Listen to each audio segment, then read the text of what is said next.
En 2023, McDonald's cherchait un moyen de rester pertinent et de capter l'attention de la génération accro à la caféine et à TikTok, qui préfère siroter plutôt que mâcher. Ils ont donc lancé une nouvelle chaîne de café ressemblant à Starbucks après une abduction extraterrestre. Elle s'appelait Cosmix, ce qui était plutôt approprié car elle n'a pas duré longtemps dans ce monde. Aujourd'hui, nous allons tenter de comprendre ce qui s'est réellement passé avec l'étrange spin-off raté de McDonald's.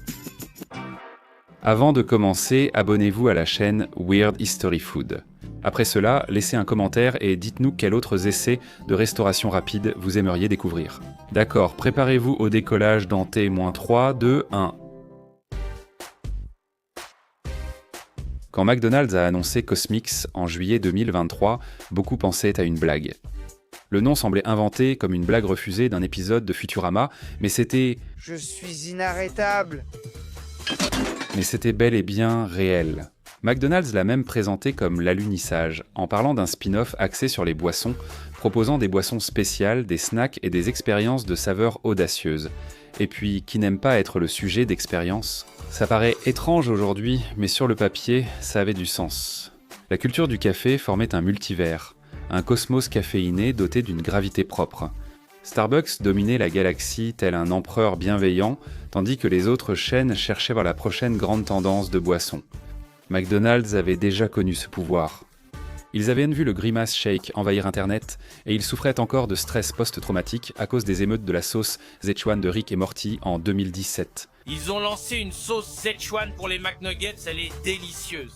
Quand les tendances de la génération Z ont envahi les restaurants, les entreprises américaines ont vu ce chaos et ont pensé « Eh, on peut l'orchestrer ». En somme, McDonald's ne voulait pas seulement rejoindre la culture du café, mais créer la prochaine supernova de la culture jeune. Mais sous les arches, cela semblait peu probable. Ils cherchaient une nouvelle voie et ont alors ressorti une vieille histoire étrange du folklore de McDonald's. Le nom Cosmic est un hommage au légendaire Cosmic lui-même. Bien sûr, l'extraterrestre a 6 bras préférés de tous. Ça ne vous dit rien, d'accord. Cosmic n'a jamais été l'une des têtes d'affiche du pays de McDonald's. C'était un excentrique de l'espace obsédé par les gadgets, vu dans les pubs des années 80, échangeant des babioles cosmiques contre des Big Mac. Parce qu'apparemment, il savait voyager dans l'espace, mais pas comment faire un hamburger. Avec la personnalité d'un Golden Retriever sous caféine, il était la mascotte parfaite pour une chaîne de boissons fondée sur le chaos et le sucre. Il n'avait pas la notoriété d'un cambrioleur de hamburgers, d'un maire McFromage ou d'un Mac ce soir, mais son mélange de nostalgie et d'étrangeté semblait assez bizarre pour marcher. Et si vous trouvez la mascotte excentrique, attendez de voir où ils l'ont mise. Les premières images de Cosmix montraient un café élégant au néon, évoquant davantage un spa sur batterie qu'un restaurant de burgers. Imaginez des murs violets profonds, une signalisation lumineuse et 4 voies drive pour des commandes ultra efficaces. À l'intérieur, c'était un piège à influenceurs, menu numérique, éclairage d'ambiance et boissons au nom rappelant des boules de bain parfumées comme le latte épicé au curcuma ou le tourbillon de pistache. McDonald's a même tenu à préciser que ce n'était pas simplement un autre McCafé, mais qu'il était censé rivaliser directement avec Starbucks et Dunkin'. J'adore Dunkin' Donuts. Ils savaient en fait que la génération Z n'était pas du tout branchée clown, vous savez, avec Ronald, alors ils espéraient sans qu'ils trouveraient leur bonheur avec Cosmix. Bon, ça suffit les rimes.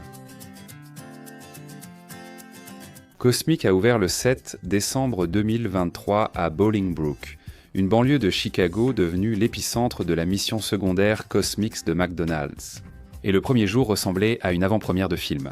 Les gens ont littéralement attendu plus d'1 heure dans la file pour commander une boisson appelée le Blueberry Ginger Boost. Les données ont révélé que Bolingbrook Cosmix avait une fréquentation 2 fois supérieure à celle d'un McDonald's classique. Le premier mois, les clients filmaient le drive comme un événement sneakers. Pendant ce temps, le menu misait à fond sur l'extrême. Chaque boisson ressemblait à un classeur Lisa Frank passé au mixeur. On trouvait des lattes Galaxy, des thés aux perles éclatantes, des boissons énergisantes nommées curcuma, tonnerre et une explosion d'énergie à la cerise acidulée, peut-être radioactive. Les snacks incluaient des McPop Donuts, des bouchées de bretzel et divers sandwichs de petit déjeuner au goût de test bêta. Les critiques parlaient d'une rencontre entre Mac Starbucks et Hot Topic. Pourtant, brièvement, le McRêve semblait devenir réalité. Les créateurs McTrue sur TikTok organisaient des critiques de boissons dans leur voiture, classant les combinaisons de couleurs les plus étranges. Cosmix n'avait pas besoin de marketing, il avait la viralité. Début 2024, McDonald's prévoyait 10 établissements, un dans l'Illinois et, pour une raison inconnue, 9 au Texas. Ils ont aussi annoncé une nouvelle appli de récompense, Cosmix Club. Un empire des boissons sans fidélité n'en est pas un. Tout semblait prêt pour le décollage, mais sous les apparences, un schéma commençait à se dessiner. Les gens y sont allés une fois pour la nouveauté, les gobelets fluorescents, la mascotte extraterrestre, ce sentiment de « Attends ». McDonald's a créé cela, puis est retourné à ses habitudes habituelles. Une fois leur contenu obtenu, les influenceurs voulaient déjà passer à l'objet suivant. Starbucks avait la portée, Duncan avait les habitués. Cosmix avait du bubble tea avec une touche de crise d'identité. Début 2025, McDonald's a discrètement fermé les Cosmix au Texas. 3 magasins dans la région de Dallas-Fort Worth ont fermé presque du jour au lendemain. Simultanément, l'entreprise a ouvert 2 petits établissements à proximité, appelant cela un test de nouveau format dans son jargon. C'est ce qu'on dit quand on prépare discrètement une sortie. En mai 2025, l'expérience était finie. McDonald's a annoncé que l'ensemble du projet Cosmix prendrait fin, avec effet immédiat. L'application a été supprimée, les lumières du drive baissées et les enseignes violettes scintillantes ont disparu, tels des objets volants non identifiés révélés comme des ballons-sondes. Alors, qu'est-ce qui s'est mal passé ? Pour commencer, McDonald's a toujours tenté d'être autre chose que McDonald's, et ses détours comptent.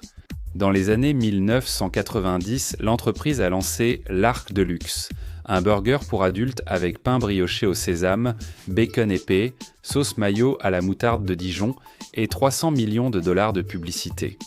L'idée était de se débarrasser de l'image enfantine et d'attirer les adultes, et cette idée a échoué de façon spectaculaire. À la même époque, McDonald's a investi dans plusieurs autres chaînes de restaurants. Il a acheté Donatos Pizza en 1999, investi dans Chipotle Mexican Grill en 1998, puis s'est retiré des deux. Ils ont aussi acquis Boston Market en 2000. Mais un à un, ces paris ont été séparés ou cédés quand la stratégie a changé. N'oublions pas l'ère du virage santé.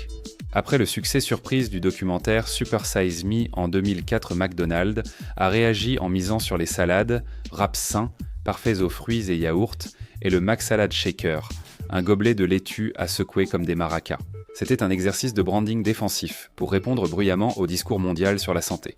Malgré la vente de burgers, les clients choisissaient McDonald's pour les frites et la commodité, pas pour les macros de laitue qui n'attiraient trop personne.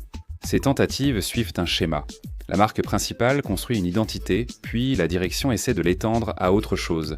Plus adulte, plus soucieuse de la santé, plus haut de gamme. Certain de satisfaire vos besoins et désirs d'adulte. Pour finalement constater que cette extension provoque des frictions au lieu de générer de la croissance. Qu'il s'agisse de burgers pour adultes, de salades maraca ou d'essayer de convaincre les gens que les milkshakes étaient en fait des aliments pour le petit déjeuner.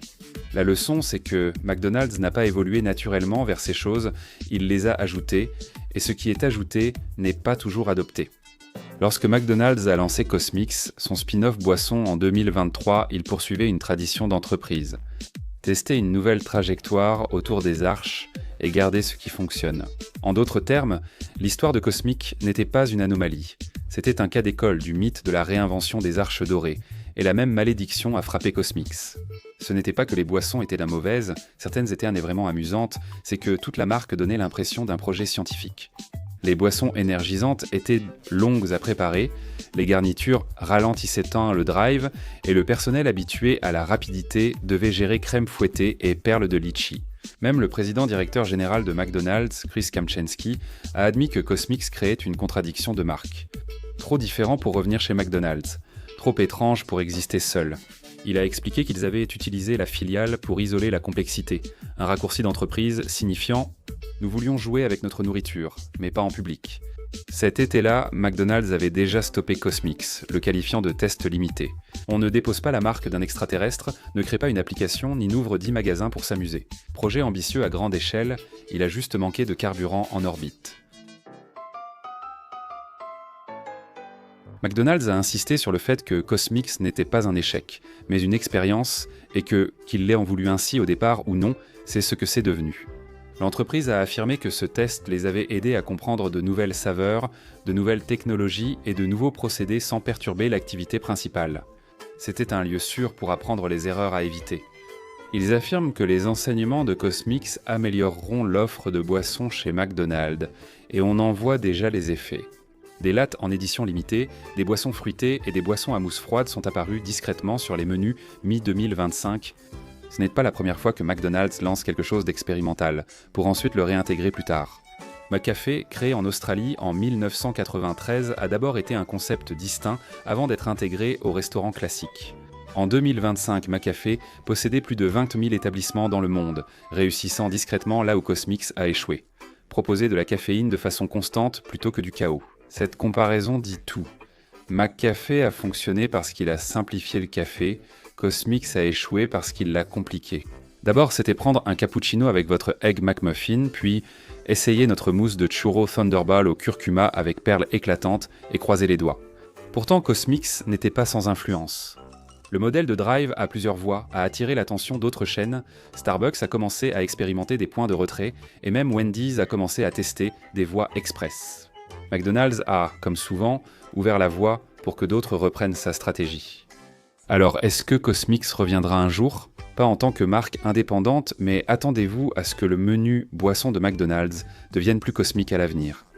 C'est ça, la beauté d'une expérience ratée dans l'histoire de la restauration d'entreprise. Rien ne meurt vraiment.